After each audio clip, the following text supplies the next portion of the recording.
देखिए दीदी, अब स्टार्ट करते हैं अपना नेक्स्ट यूनिट, इनऑर्गेनिक की नेक्स्ट यूनिट, जिसका नाम है मेटल्स एंड नॉन मेटल्स। ठीक है, बहुत आसान है, कोई भी किसी भी तरह का न्यूमेरिकल नहीं है चैप्टर के अंदर। ठीक है, हम इसको कंप्लीट करेंगे। इसके बाद केवल हमारी 2 यूनिट्स बच जाती हैं, चाहे DT प्लस बी का सिलेबस और या फिर आपका KVS का सिलेबस हो। मेटल एंड नॉन मेटल्स छोटी सी यूनिट है। उसके बाद एक और छोटी सी यूनिट रहती है केमिकल रिएक्शंस। ठीक, और उसके बाद लास्ट यूनिट बचती है कार्बन कंपाउंड्स। कार्बन कंपाउंड्स यानी कि आपके हम बेसिक बोल रहे हैं तो ऑर्गेनिक केमिस्ट्री। ठीक है, तो ये मान लो हम लास्ट 3rd यूनिट स्टार्ट करने जा रहे हैं। अच्छा, एक बात ध्यान रखेंगे, इस यूनिट को हम दोनों एग्जाम के सिलेबस के हिसाब से साइमल्टेनियसली साइड बाय साइड करते रहेंगे, क्योंकि दोनों एग्जाम में कोई बेसिक फर्क नहीं है इस यूनिट के रिगार्डिंग। ठीक है, इस यूनिट का सिलेबस आपके दोनों एग्जाम्स में सेम है। मेटल्स पढ़ने हैं, नॉन मेटल्स पढ़ने हैं, मेटलॉइड्स भी पढ़ने हैं, तीनों की फिजिकल प्रॉपर्टीज पढ़नी है, तीनों की केमिकल प्रॉपर्टीज पढ़नी है। और एक जो थोड़ा सा मतलब हम कहेंगे एडवांस लेवल का टॉपिक है, वो है मेटलर्जी। ठीक है, मेटलर्जी आपके यहाँ है इस वाले यूनिट में। हमें पढ़ना है कि मेटल्स को कैसे एक्सट्रैक्ट करते हैं, वो यूनिवर्स में मिलते हैं किस फॉर्म में, उनके ओर्स क्या क्या होते हैं। ठीक है, और केमिकल प्रोसेस क्या होते हैं एक्सट्रैक्ट करने में। ठीक है, तो वो पढ़ेंगे और हमारे दोनों एग्जाम्स का सिलेबस इस चैप्टर से बड़े आराम से बन जाएगा। ठीक है, चलिए स्टार्ट करते हैं। सबसे पहले बेसिक आइडिया लेते हैं किसी भी एलिमेंट को। ठीक है, किसी भी एलिमेंट को जो कि हमारे पीरियोडिक टेबल में होता है, हम तीनों में से किसी भी क्लास में क्लासिफाई कर सकते हैं, तो मेटल या नॉन मेटल, या फिर एक तीसरी टर्म होती है, क्या उसको बोलते हैं मेटलॉइड। क्या बोलते हैं? मेटलॉइड। अच्छा, मेटलॉइड दोनों के बीच के होते हैं एक तरह से, आम भाषा में, है ना। हम लेमैन टर्म्स में बोल रहे हैं तो मेटलॉइड दोनों के बीच के होता है भाई, ना तो पूरी तरह मेटल ना पूरी तरह नॉन मेटल। ना तो मेटल होते हैं ना नॉन मेटल होते हैं, लेकिन एग्जिबिट भी दोनों की प्रॉपर्टी करते हैं, जैसे कि एम्फोटेरिक ना तो एसिड है ना बेस है, लेकिन प्रॉपर्टी दोनों की शो करेगा। सिमिलरली मेटलॉइड कुछ प्रॉपर्टीज तो मेटल्स की शो करता है, कुछ प्रॉपर्टीज नॉन मेटल्स की शो करता है। ठीक है, अच्छा मेटलॉइड्स क्या क्या होता है, हम मेटलॉइड्स भी पढ़ के आ चुके। मेटलॉइड्स हम देखो पढ़ के आ चुके, हम पीरियोडिक टेबल हल्का सा ड्रॉ करते हैं, फिर हमें एक साथ अंदाजा हो जाएगा मेटलॉइड्स कौन कौन से होते हैं।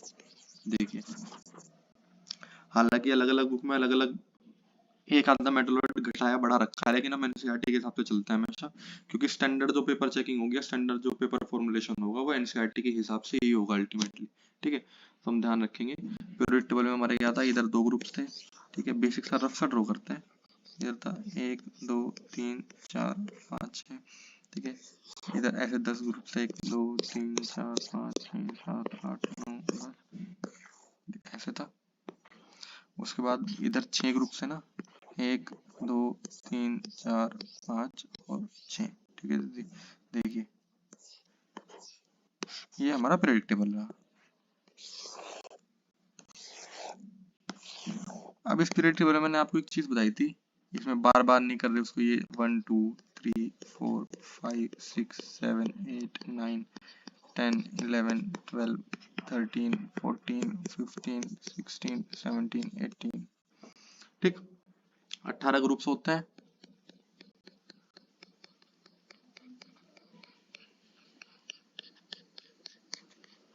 और ये 7 पीरियड्स होते हैं। इसमें एक जिगजैग मैनर में मेटलॉइड्स लाई करते हैं। मेटलॉइड कौन कौन लाई करता है, हम अच्छा ट्रिक आप पीछे से आपको याद है सारी की सारी, पीछे से रेफर करेंगे। एक मेटलॉइड होता है इधर 14 ग्रुप में सिलिकॉन, एक होता है उसके नीचे जर्मेनियम, है ना। फिर उसके साइड में होता है इधर आर्सेनिक, फिर उसके नीचे होता है एंटीमनी, फिर एंटीमनी के साइड में होता है टेल्यूरियम, फिर टेल्यूरियम के नीचे होता है पोलोनियम। ठीक है, और पोलोनियम के एक साइड में होता है एस्टेटिन। ये जो जिगजैग फैशन है, ये मेटलॉइड्स का फैशन है। किसका फैशन है? ये मेटलॉइड्स हैं आपके, जो सीढ़ी नुमा फैशन में जो लाई करते हैं आपके मेटलॉइड्स हैं। ठीक है, तो ये बात ध्यान रखेंगे। ठीक, और अगर मैं ब्लू से जो एलिमेंट्स लिखता हूँ, ध्यान रखना वो नॉन मेटल्स हैं, जैसे कि आपका एक हाइड्रोजन हो गया, है ना। और इधर boron, carbon, nitrogen, oxygen, fluorine, chlorine, bromine, iodine, ओस से टेपो, नाना पाटेकर गैसेस, सब जीबी की। ठीक है, ये सब आपके ब्लू वाले जो है नॉन मेटल्स। अच्छा, ये तो नोबल गैसेस भी नॉन मेटल्स हैं, हीना, नीना, ओ, करीना, जीरोक्स, रवीना। ठीक है, ये भी तो नॉन मेटल्स ही हैं। अच्छा अब इनको छोड़ के सब कुछ, इनको छोड़ के सब कुछ, जितने भी हम मेटल्स हमारे इस तरफ बचते हैं, वो सारे के सारे क्या है थी, वो सारे के सारे मेटल्स हैं। फॉर एग्जांपल हम किसी और कलर से लिख लेते हैं, हम लिख लेते हैं उनको ग्रीन कलर से। तो जैसे लाई, ना, के, रबड़ी, चाशनी, फिरनी। ठीक है, इसी तरह बेटा, मांगे, कार, स्कूटर, बाप, आदि।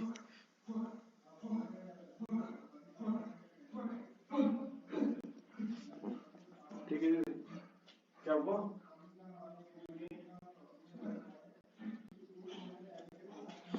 ठीक है, तो ध्यान रखेंगे ये मेटल्स हैं और उधर जो है नॉन मेटल्स है, बीच में जो रेड वाले हैं वो नॉन मेटल्स रही करते हैं। चलिए, अब इधर ये जो थर्ड से लेके 12 ग्रुप तक है वो भी सारे के सारे मेटल्स हैं। इसमें कौन था? शक्ति, वक्र, मन, फी, को, नी, कु, जन। ठीक है, और इधर भी मतलब जितने भी मेटल थे, जिंक के नीचे कौन लाई करता है? कैडमियम, कैडमियम के नीचे कौन लाई करता है? मर्क्यूरी। ये सारे के सारे जो आपके मेटल्स हैं। बस आपको बस जो ध्यान केंद्रित रखना है वो ध्यान रखना है नॉन मेटल्स, मेटलॉइड कौन कौन सा है? रेड वाले जो है ये मेटलॉइड्स हैं, रेड वाले मेटलॉइड्स हैं। ब्लू वाले नॉन मेटल्स हैं, ब्लू वाले नॉन मेटल्स हैं। और ग्रीन वाले, जो ग्रीन वाले हैं वो मेटल्स हैं। ठीक है, चलिए, ये क्लासिफिकेशन कंप्लीट हुआ। क्वेश्चन क्योंकि डायरेक्टली आपके यहाँ सीधा ये भी आया हुआ कि एस्टेटिन क्या है, तो हम सीधा टिक कर देंगे कि एस्टेटिन इज अ मेटलॉइड। ठीक है, एस्टेटिन एक मेटलॉइड है। ठीक है, ये क्वेश्चन आ रहा है एसबी क्या है? एंटीमनी, तो बोलेंगे एंटीमनी एक मेटलॉइड है। तो अगर आपको पीरियोडिक टेबल याद है, आपके थोड़ी ट्रिक याद है, दिमाग में एक इमेज है पीरियोडिक टेबल में, ये वाला एस ब्लॉक था, ये पी ब्लॉक था, ये डी ब्लॉक था, तो ध्यान रखेंगे मेटलॉइड, और मेटलॉइड के राइट वाले सारे के सारे नॉन मेटल और लेफ्ट वाले सारे के सारे मेटल। मेटलॉइड एक बाउंड्री है जो कि सेपरेट करती है मेटेलिक कैरेक्टर को नॉन मेटेलिक कैरेक्टर से। चलिए, अब हम सबसे पहले मेटल पढ़ना स्टार्ट करते हैं कि मेटल एक्चुअल में होते क्या है। एक एक करके सारी की सारी हेडिंग्स पढ़ेंगे।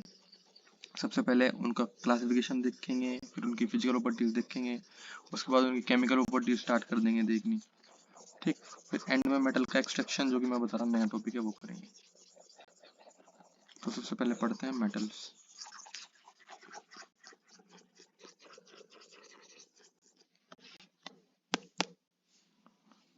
मेटल्स,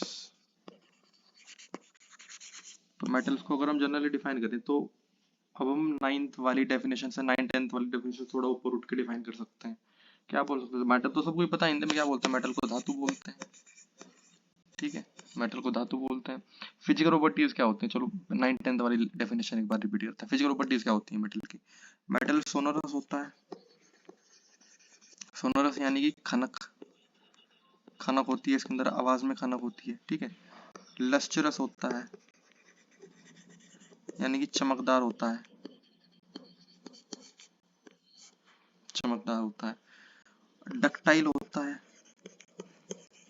डक्टाइल यानी कि तार बन जाते हैं इसके, तार बन सकते हैं इसके। ठीक, अच्छा, मेलिएबल होता है। मेलिएबल होने का मतलब क्या है? मेलिएबल होने का मतलब है इसके लंबे लंबे, इसकी बड़ी बड़ी चादर बन सकती है। चादर यानी कि शीट्स,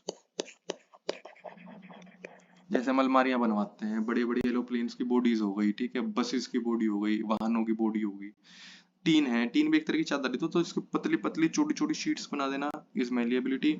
डक्टिलिटी यानी कि लंबे लंबे तार बना देना। लस्टरस यानी कि चमकदार, सोनरस यानी कि खनकदार। ठीक है, अच्छा, लस्टरस का एक आप एक्सेप्शन ध्यान रखेंगे, सीधा क्वेश्चन आया हुआ कि क्या कोई नॉन मेटल भी है जो चमकदार होता है? हाँ, आयोडीन, आयोडीन I2 मेटल की फॉर्म में, सॉरी I2 सॉलिड की फॉर्म में है ना। सॉलिड आयोडीन जो होती है, सॉलिड आयोडीन, सॉलिड आयोडीन क्या होती है? Is a lustrous non metal, non metal. ये एक्सेप्शन ध्यान रखेंगे, ठीक है, कि सारे मेटल लस्टरस होता है, लेकिन एक नॉन मेटल ऐसा भी है जो कि नॉन मेटल है फिर भी लस्टरस है, वो है आयोडीन आपका सॉलिड वाला। और कलर क्या होता है आयोडीन का? आयोडीन का कलर होता है पर्पल। क्या कलर होता है आयोडीन का? आयोडीन का कलर होता है पर्पल। ठीक, पर्पल बहुत इतना डार्क पर्पल होता है आयोडीन का कलर कि कभी कभी दूर से देखो तो ऐसा लगता है, लगने लगता है जैसे ब्लैक हो। ठीक है, चलिए, अच्छा, लास्ट चीज क्या है? Metal are good conductor. लगभग सभी के सभी मेटल गुड कंडक्टर्स होते हैं, good conductors of heat and electricity, heat and electricity. ठीक है, यानी कि हिंदी में मैं भूल गया क्या बोल, हिंदी में हमें क्या यूज होता है, ठीक है। तो ये कंडक्टर वाहक, हाँ ना, वाहक, हिंदी में वाहक बोलते हैं इनको, वाहक, ठीक है। ये इलेक्ट्रिसिटी और हीट के बहुत अच्छे कंडक्टर होते हैं, यानी कि आपने इनका एक एंड गर्म किया, एक एंड को आपने इलेक्ट्रिसिटी से दूसरे एंड तक ऑटोमेटिकली हीट या इलेक्ट्रिसिटी आराम से कंडक्ट हो जाएगी, ठीक है। इसका कारण क्या होता है, हम चीजें देखो, जो जो मैं पढ़ा रहा हूँ वो चीजें आप हाथों हाथ लिखते चलो, क्योंकि एक्सप्लेन तो हम बाद में करेंगे, लेकिन जो चीज जितनी जल्दी याद हो जाए हाथों हाथ तो वो उतना अच्छा। ड्यू टू फ्री इलेक्ट्रॉन्स, इनके अंदर क्या होता है,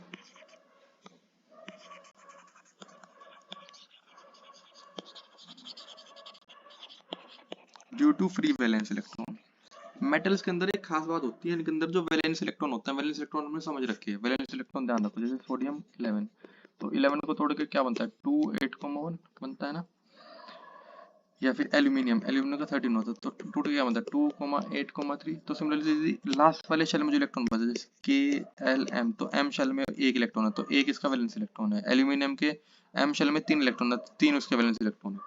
तो लास्ट वाले शेल में जो इलेक्ट्रॉन्स होते हैं वो वैलेंस इलेक्ट्रॉन कहलाए जाते हैं, और वो मेटल्स में फ्री होते हैं। कैसे होते हैं, फ्री यानी कि मुक्त। फ्री का मतलब यहाँ पे मुफ्त नहीं है, मुफ्त यानी कि पैसे वाले फ्री नहीं, फ्री का मतलब मुक्त है, फ्रीडम है उन्हें मूवमेंट की। मोबाइल इलेक्ट्रॉन होते हैं वो। कैसे इलेक्ट्रॉन होते हैं, मोबाइल इलेक्ट्रॉन होते हैं। और इस मोबिलिटी की वजह से ही, ये इलेक्ट्रॉन्स की मोबिलिटी की वजह से ही हमारे मेटल्स जो होते हैं बहुत अच्छे कंडक्टर होते हैं हीट और इलेक्ट्रिसिटी के। ये बात ध्यान रखेंगे। अच्छा, इसके बारे में एक स्टेटमेंट आ सकता है पेपर में कि ऑल मेटल्स आर कंडक्टर्स। हाँ ये सच है, लेकिन ऑल कंडक्टर्स आर मेटल, ये बात सच नहीं है। जरूरी नहीं है दुनिया का हर कंडक्टर मेटल ही रहा हो। कुछ कंडक्टर ऐसे होते हैं जो कि मेटल नहीं होते, ठीक है। कुछ कंडक्टर ऐसे होते हैं जो कि सोल्ट है फिर भी कंडक्टर है, या नॉन मेटल है, तो उनके एक्सेप्शंस को हम ध्यान रखेंगे। उनमें एक्सेप्शन में जैसे कि फॉर एग्जांपल आपका है ग्रेफाइट, ठीक है। Graphite is a non metal conductor, ठीक है। ग्रेफाइट एक नॉन मेटल है और फिर भी क्या है, इलेक्ट्रिसिटी का बहुत अच्छा कंडक्टर है, तो ये बात हम ध्यान रखेंगे, ठीक है। एक एक सोल्ट है ReO3, रीनियम ट्राइऑक्साइड, ये एक सोल्ट है, फिर भी क्या है, फिर भी क्या है, कंडक्टर है। ग्रेफाइट है नॉन मेटल है फिर भी कंडक्टर है, ReO3 एक सोल्ट है फिर भी कंडक्टर है, तो ये बात ध्यान रखेंगे। मेटल्स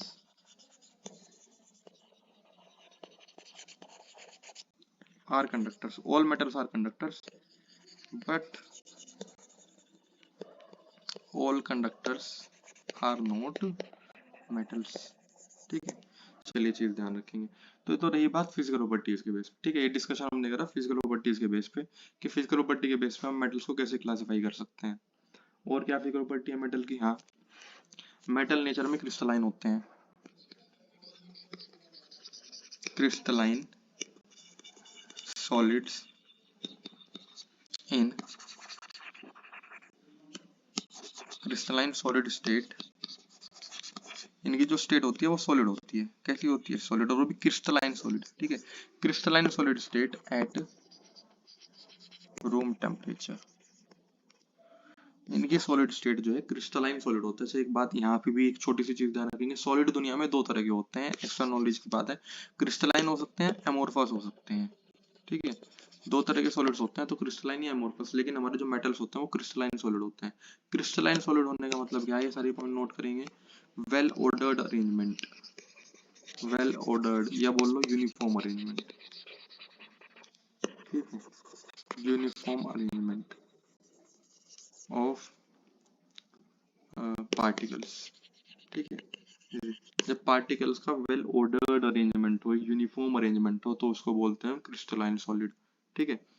और रूम टेम्परेचर पे, रूम टेम्परेचर का मतलब होता है 25 केल्विन, कितना होता है 25 डिग्री सेल्सियस, या फिर 298 केल्विन, एक ही बात है। बात एक कैसे है, क्योंकि केल्विन हमेशा होता है डिग्री सेल्सियस प्लस 273, तो सेल्सियस से 273 ज्यादा हमेशा केल्विन होता है, तो या तो 25 डिग्री सेल्सियस लिख लें या 298 केल्विन लिख लें, बात एक ही है। इस वैल्यू पे, जिसको हम रूम टेम्परेचर बोलते हैं, हमेशा सारे मेटल सॉलिड होता है, एक्सेप्ट एक्सेप्ट एक्सेप्शन आता नोट करेंगे, एक्सेप्ट मर्क्यूरी, एक्सेप्ट मर्क्यूरी, ठीक है। मर्क्यूरी जो है एकमात्र ऐसा मेटल है जो कि 25 डिग्री सेल्सियस पे क्या होता है, लिक्विड होता है, ठीक है दीदी, ध्यान रखेंगे।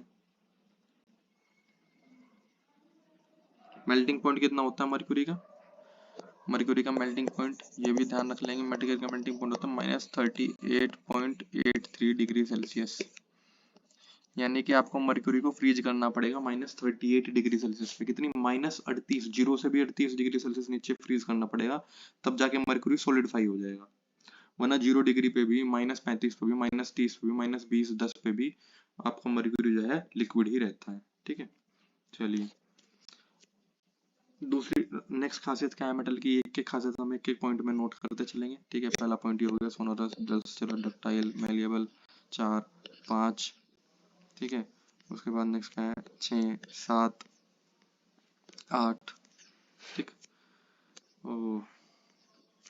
नेक्स्ट क्या है, नोवा पॉइंट। नोवा पॉइंट है इनकी, इनका मेल्टिंग पॉइंट हाई होता है, high melting and boiling point. इनका मेल्टिंग और बॉइलिंग पॉइंट जो होता है हाई होता है। ठीक, इनका मेल्टिंग और बॉइलिंग पॉइंट हाई होता है। एक्सेप्शन, यहाँ अगेन एक्सेप्शन है, यहाँ पे भी कुछ मेटल ऐसे होते हैं जिनका मेल्टिंग और बॉइलिंग पॉइंट हाई नहीं होता, बल्कि क्या होता है, बहुत ज्यादा लो होता है। एक्सेप्ट जैसे मर्क्यूरी, मर्क्यूरी तो हमने देखा ही देखा कितना होता है, -38.83 डिग्री सेल्सियस। और एक होता है गैलियम, गैलियम, गैलियम के बारे में हम एक बार पहले भी बात कर चुके। गैलियम के बारे में पीरियोडिक ट्रेंड वाले चैप्टर में बात करी थी। क्या बात करी थी? मैंने कहा था गैलियम एक ऐसा मेटल होता है जो कि हाथ की गर्मी से भी, यानी कि हथेली की गर्मी से भी पिघल सकता है, क्योंकि उसका मेल्टिंग पॉइंट होता है 29.8 डिग्री सेल्सियस। कितना होता है दीदी? 29.8 डिग्री सेल्सियस, यानी कि 25 से थोड़ा सा ज्यादा। हमारी बॉडी का टेम्परेचर कितना होता है? हमारे बॉडी का टेम्परेचर होता है 37 डिग्री सेल्सियस। हमारा बॉडी टेम्परेचर कितना होता है? 37 डिग्री सेल्सियस। तो हमारी बॉडी पे भी अगर गैलियम रख दिया जाए, गैलियम का कितना ही बड़ा बार रख दो आप, गैलियम की ईंट बना के रख दो, सिल्वर कलर का गैलियम होता है, अगर हमारी बॉडी पे रख दो, हम आर्म पिट में रख लें, अपने मुंह में रख लें, ठीक है, या फिर अपनी नेक के पास रख लें, अपनी चेस्ट पे रख लें, कहीं भी रख लें, तो वो गैलियम की ईंट भी पिघल जाएगी। क्यों? क्योंकि हमारी बॉडी का टेम्परेचर 37 और उसका मेल्टिंग पॉइंट कितना है? 29.8, यानी कि 29.8 से ऊपर पे एकदम पिघल जाएगा वो। तो यानी कि गैलियम एक ऐसा मेटल है जो सर्दियों में तो जमा रहेगा, क्योंकि सर्दियों में टेम्परेचर जो है 20-22 से ऊपर नहीं जाता, लेकिन गर्मियों में एकदम पिघल जाएगा। गर्मियों में तो टेम्परेचर आराम से पहुंच जाता है 40-45 तक। ठीक है, तो ये दोनों एक्सेप्शन हमें बहुत ज्यादा ध्यान रखना है, एक्सेप्शन से ही सारे क्वेश्चन है इस चैप्टर में। ठीक है, सिंपल स्टेटमेंट पे कम क्वेश्चन मिलेंगे, एक्सेप्शन पे ज्यादा क्वेश्चन मिलेंगे। ठीक है, चलिए, इनकी डेंसिटी हाई होती है, ये भी नेक्स्ट पॉइंट है, वैलिड पॉइंट है बिल्कुल। All metals have high density, बिल्कुल, लगभग सब मेटल की हाई डेंसिटी होती है, इसमें भी एक्सेप्शन है, नहीं कुछ की नहीं होती, एक्सेप्ट मर्क्यूरी, कैडमियम, जिंक। ये तीनों मेटल्स होते हैं, तीनों मेटल्स लगभग सॉफ्ट मेटल होते हैं। कैसे होते हैं? थोड़े थोड़े सॉफ्ट मेटल्स होते हैं, इतने ज्यादा हार्ड मेटल नहीं होते, और इसी वजह से ये डी ब्लॉक में तो आते हैं। ये क्वेश्चन आ सकता है, डी ब्लॉक में आता है, लेकिन ट्रांजिशन मेटल में काउंट नहीं करते हम इनको। ठीक है दीदी, ये बात ध्यान रखेंगे, ये मैंने आपको पहले ही बता चुका था। मैं डी ब्लॉक तो होता है ग्रुप 3 से ग्रुप 12 तक, लेकिन ट्रांजिशन मेटल होते हैं केवल ग्रुप 3 से ग्रुप 11 तक। ठीक है, मर्क्यूरी, कैडमियम और एच जी, कैडमियम और जिंक, ये लो डेंसिटी वाले मेटल होते हैं। कैसे मेटल होते हैं? लो डेंसिटी वाले।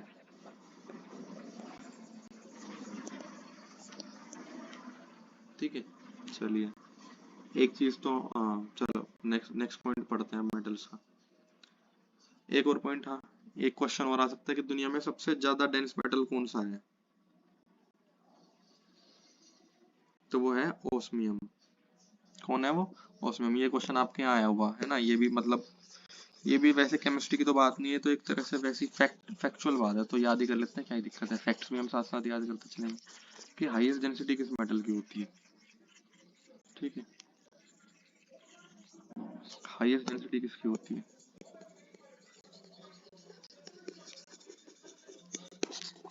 हाईएस्ट डेंसिटी होती है ऑस्मियम की। किसकी होती है? ऑस्मियम की। ऑस्मियम की हाईएस्ट डेंसिटी होती है। कितनी होती है?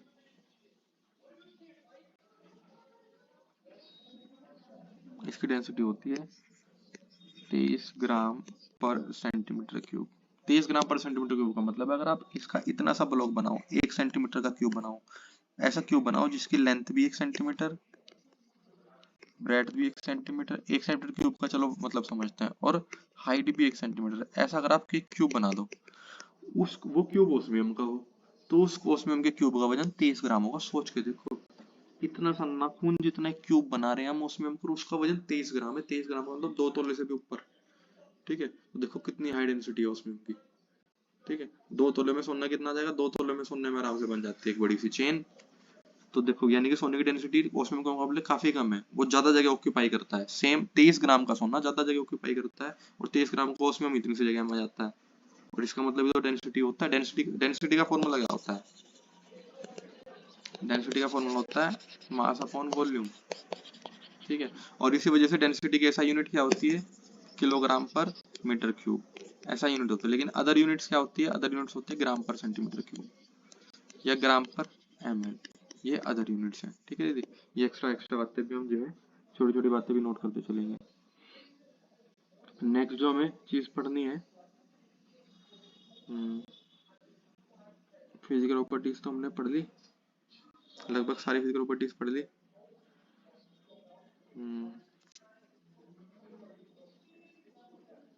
हम स्टार्ट करते हैं कुछ केमिकल प्रॉपर्टीज की तरफ।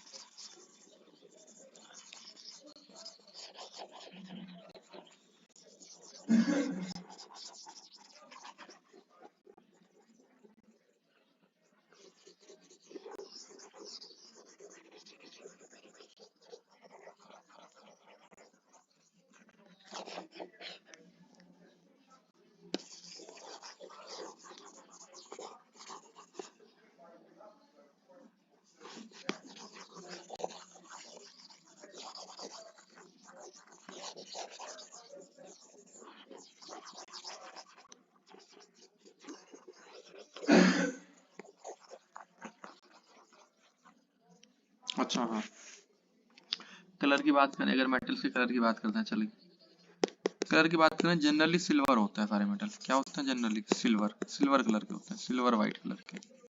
ठीक है, सिल्वर व्हाइट या पेल व्हाइट कलर के। एक्सेप्ट, केवल दो ही मेटल्स हैं जिनका कलर नॉन नॉन व्हाइट होता है या कलर्ड होता है actually, except copper and gold.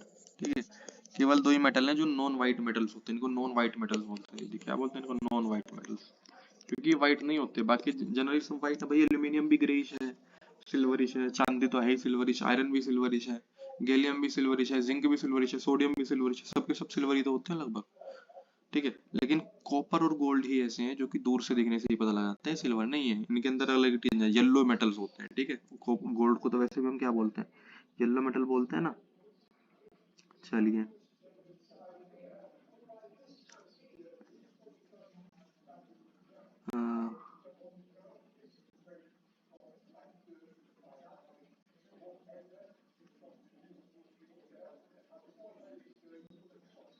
अब पढ़ते हैं इनकी केमिकल प्रॉपर्टी।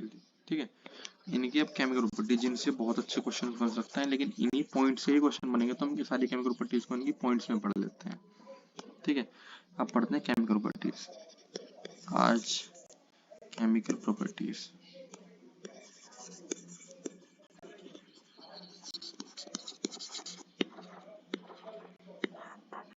Chemical properties. तो केमिकल प्रॉपर्टी में सबसे पहली प्रॉपर्टी इनकी बेसिक केमिकल प्रॉपर्टी क्या है? इनकी केमिकल प्रॉपर्टी में केमिस्ट्री की दुनिया में इनकी पहचान किस किस वर्ड से होगी? किस वर्ड से आप पहचानोगे कि फलाना आदमी मेटल है या मेटेलिक कैरेक्टर कहोगे किसको? तो ध्यान रखेंगे, दी फर्स्ट पॉइंट जो होता है वो होता है इनके अंदर मेटेलिक कैरेक्टर का, वो होता है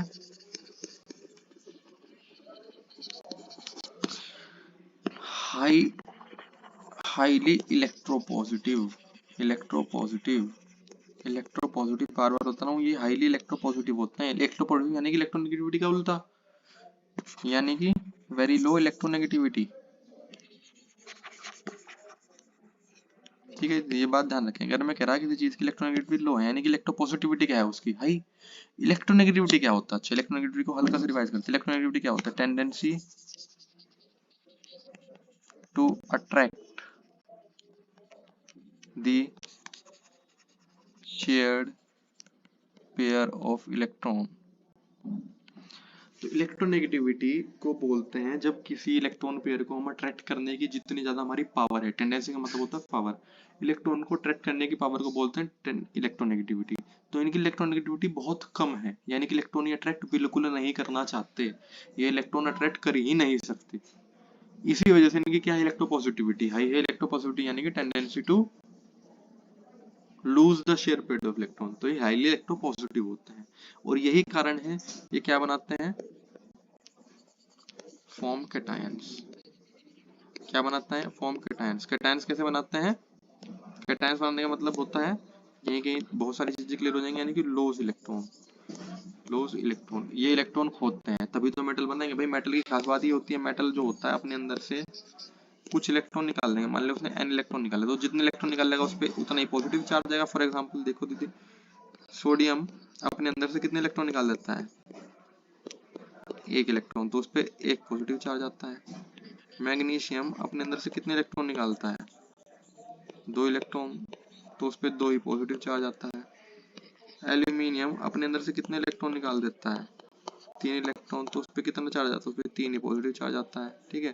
Sn यानी कि टिन अपने अंदर से चार इलेक्ट्रॉन निकाल सकता है बिल्कुल, तो उसके अंदर कितना चार्ज आता है, चार ही पॉजिटिव चार्ज आता है। तो जनरल इक्वेशन ध्यान रखेंगे कि मेटल्स कैटायन बनाते हैं क्योंकि वो इलेक्ट्रॉन लूज करता है। इलेक्ट्रॉन के लूज करने को ही क्या बोलते हैं, ध्यान करो दीदी, बहुत इंपॉर्टेंट, इलेक्ट्रॉन के लूज करने को क्या बोलते हैं, ऑक्सीडेशन। क्या बोलते हैं, ऑक्सीडेशन, यानी कि दे अंडरगो ऑक्सीडेशन। मेटल्स के बारे में बहुत बहुत बहुत ज्यादा इंपॉर्टेंट फैक्ट है कि मेटल्स हमेशा क्या अंडरगो करते हैं, मेटल हमेशा ऑक्सीडेशन करते हैं, कभी भी रिडक्शन नहीं करते। इलेक्ट्रॉन लूज करेंगे, इलेक्ट्रॉन लूज करने का मतलब ही क्या है, ऑक्सीडेशन करवाना। ठीक है दीदी, ये बात ध्यान रखेंगे। ठीक है, कैटायन बनाएंगे और कैटायन बनाने का मतलब ही क्या है, कैटायन बनेगा ही तब जब इलेक्ट्रॉन लूज हो जाएगा, और इलेक्ट्रॉन लूज होने को ऑक्सीडेशन बोलते हैं। नेक्स्ट टर्म ध्यान रखते हैं,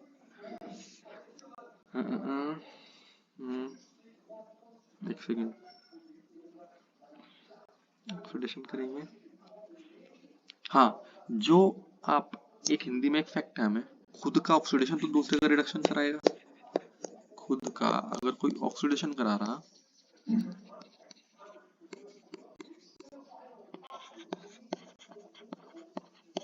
तो यानी कि दूसरे का क्या करेगा, रिडक्शन करेगा ना।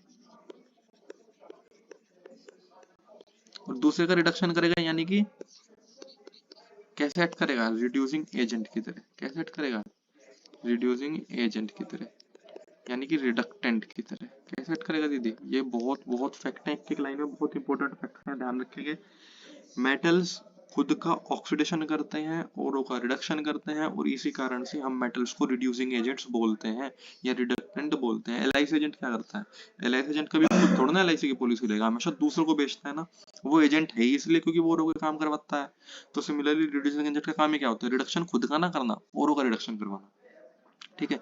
तो ये जो हम कुंडली खंगाल रहे हैं मेटल की केमिकल प्रॉपर्टीज की, इन बेसिस को हम हमेशा ध्यान रखेंगे, एक एक करके याद करते चलेंगे कि मेटल्स कैटायन बनाते हैं क्योंकि वो इलेक्ट्रोपॉजिटिव होते हैं, इलेक्ट्रोपॉजिटिव होते हैं, कैटायन बनाते हैं, इलेक्ट्रॉन लूज करते हैं, ऑक्सीडेशन करते हैं, और क्या होता है, एक्ट एज रिड्यूसिंग एजेंट।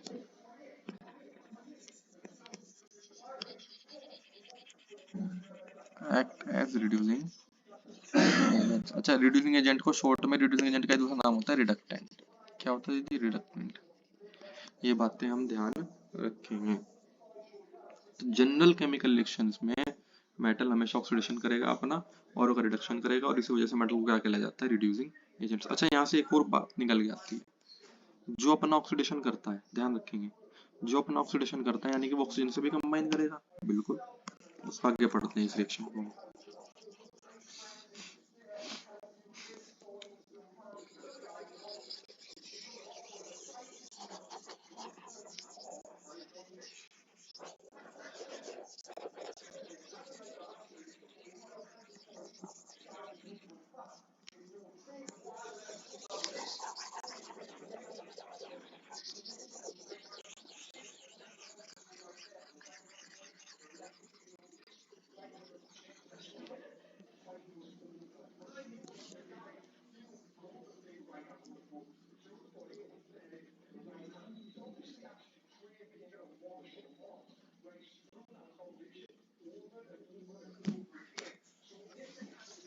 तो यहाँ पे जो सेकंड पॉइंट हमारा निकल के आता है, वो सेकंड पॉइंट निकल के आता है, एक सेकंड,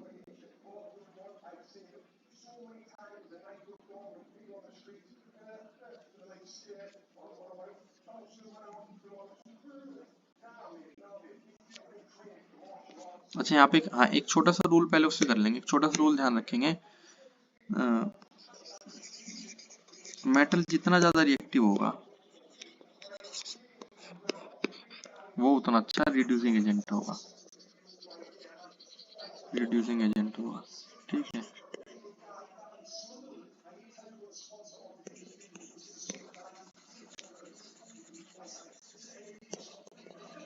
क्या मतलब है इस चीज का? इसका मतलब है अगर मैं आपको कहता हूँ, क्योंकि ध्यान रखेंगे बहुत इंपॉर्टेंट बात है ना, ये फैक्ट ऐसे नोट करेंगे, कोई मेटल जितना ज्यादा रिएक्टिव होगा वो उतना ज्यादा ऑक्सीडेशन करेगा और वो उतना अच्छा रिड्यूसिंग एजेंट होगा। मैं कहने लगूँ लिथियम, चलिए लिथियम की बात नहीं करते, हम बात करते हैं सोडियम और मैग्नीशियम की। किसकी बात करना है? सोडियम और मैग्नीशियम की। मैं कहने लगूँ सोडियम ज्यादा रिएक्टिव है दीदी, क्या कहने लगूँ मैं कि सोडियम ज्यादा रिएक्टिव है, तो इससे दो चीजें ऑटोमेटिकली प्रूव और ज्यादा होगी। अगर मैंने एक चीज कह दी ना कि ज्यादा रिएक्टिव है, तो यहाँ से दो चीजें ऑटोमेटिकली प्रूव हो गई कि ये स्ट्रॉन्गर रिड्यूसिंग एजेंट है, और इसका मतलब ये शोज ऑक्सीडेशन इजीली। यहाँ से दो बातें ऑटोमेटिकली प्रूव हो जाती हैं। अगर मैं किसी मेटल को कह देता हूँ ज्यादा रिएक्टिव है, तो वहां से ऑटोमेटिकली दो बातें प्रूव हो जाती है कि वो रिड्यूसिंग एजेंट भी तगड़ा है और वो ऑक्सीडेशन भी आसानी से कर देता है। यानी कि दो बातें एक्चुअल में एक ही है कि जो जितना जल्दी ऑक्सीडाइज होगा वो उतना ज्यादा रिएक्टिव होगा। क्या बोला मैंने? जो जितना जल्दी ऑक्सीडाइज होगा वो उतना ज्यादा रिएक्टिव होगा। मैं कहने लगूं कि मैग्नीशियम और स्ट्रोंशियम में मैग्नीशियम जल्दी ऑक्सीडाइज होता है, तो यानी कि रिएक्टिव भी ज्यादा है, रिड्यूसिंग एजेंट भी ज्यादा, और ऑक्सीडेशन भी जल्दी करेगा। ठीक है, ये तीनों चीजें लिंक होती हैं। जितना ज्यादा रिएक्टिव वो उतना अच्छा रिड्यूसिंग एजेंट, और वो उतनी जल्दी क्या करेगा, ऑक्सीडेशन उतनी आसानी से करेगा। ठीक है दीदी, ये बातें ध्यान रखेंगे, छोटी छोटी फैक्चुअल बातें, क्योंकि अब हम इन्हें नेक्स्ट लेक्चर में केमिकल रिएक्शन से प्रूव करेंगे अपने पास। ठीक है, इनके केमिकल रिएक्शन विद प्रूफ अपने पास रखेंगे, इसलिए हम नेक्स्ट हेडिंग ही जो करने जा रहे हैं वो करने जा रहे हैं ऑक्सीडेशन। नेक्स्ट हेडिंग ही जो हम करने जा रहे हैं केमिकल प्रॉपर्टीज में, वो करने जा रहे हैं ऑक्सीडेशन। Oxidation of metals. अच्छा, ऑक्सीडेशन ऑफ मेटल्स में ऑक्सीडेशन का मतलब ही क्या होता है? या तो गेन ऑफ इलेक्ट्रॉन, नहीं सॉरी, लॉस ऑफ इलेक्ट्रॉन, या तो लॉस ऑफ इलेक्ट्रॉन, या फिर क्या होता है रिएक्शन विद ऑक्सीजन, है ना, और ये मतलब एडिशन ऑफ ऑक्सीजन।